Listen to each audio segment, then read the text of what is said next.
আসসালামু আলাইকুম। এটা হচ্ছে সিল্ক কাতান শাড়ি। দেখেন কতটা সুন্দর ডিজাইন এবং কালারটা কতটা সুন্দর। মেরুন কালার, খুব সুন্দর একটা কালার, একদম সেম এই কালারটা হবে এবং কতটা গ্লেজি জরি সুতার কাজ করা এবং ডিজাইনটা দেখেন এরকম লতানো আর একটা কাজ করা থাকবে, কলকা দিয়ে লতানো কাজ করা থাকবে। এটা হচ্ছে আঁচলের ডিজাইনটা। পুরোটা শাড়ি খুলে দেখাচ্ছি, বুঝতে আরো বেশি সুবিধা হবে। একদম সেম এই কালারটা হবে, খুবই সুন্দর একটা কালার এবং ডিজাইনটাও খুবই সুন্দর।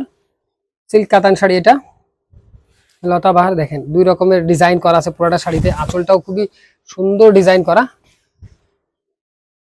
এটা হচ্ছে আঁচলের ডিজাইনটা দেখেন কতটা সুন্দর ডিজাইন করা এবং কতটা গ্লেজি জরি সুতার কাজ করা আছে। একটু ক্লোজ করে আঁচলটা দেখায়। আঁচলের সাথে কিন্তু টার্সেলও দেওয়া আছে খুব সুন্দরভাবে। এটা হচ্ছে আঁচলের ডিজাইনটা। এটা হচ্ছে আঁচলের ব্যাক পোর্শনটা এবং ডিজাইনটা দেখেন, একটা থাকবে কলকা দিয়ে আড়াআড়ি করা, আরেকটা হচ্ছে লতা বাহার লতানো। এটা হচ্ছে নিচের পাড়ে পোর্শনটা নিচে এবং উপরটা সেম একই রকম থাকছে। এটা হচ্ছে ব্যাক পোর্শনটা। সিল্ক কাতান শাড়ি দেখেন কতটা সুন্দর ডিজাইন এবং কালারটা কতটা সুন্দর। পুরাটা শাড়িতে এরকম লতানো কাজ করা থাকবে দেখেন, খুবই সুন্দর কালার এবং ডিজাইনটাও খুবই সুন্দর। কালারটা হচ্ছে মেরুন কালার।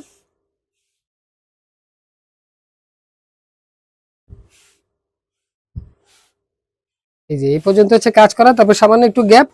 আর এটা হচ্ছে ব্লাউজ পিসটা এবং এই বেলটা পড়বে ব্লাউজের হাতে। দেখেন কতটা সুন্দর ডিজাইন করা আছে। যদি এই মেরুন কালার সিল্ক কাতান শাড়ি আপনাদের কারো পছন্দ থাকে লতা বাহার, তাহলে আমাদেরকে ইনবক্স করতে পারেন।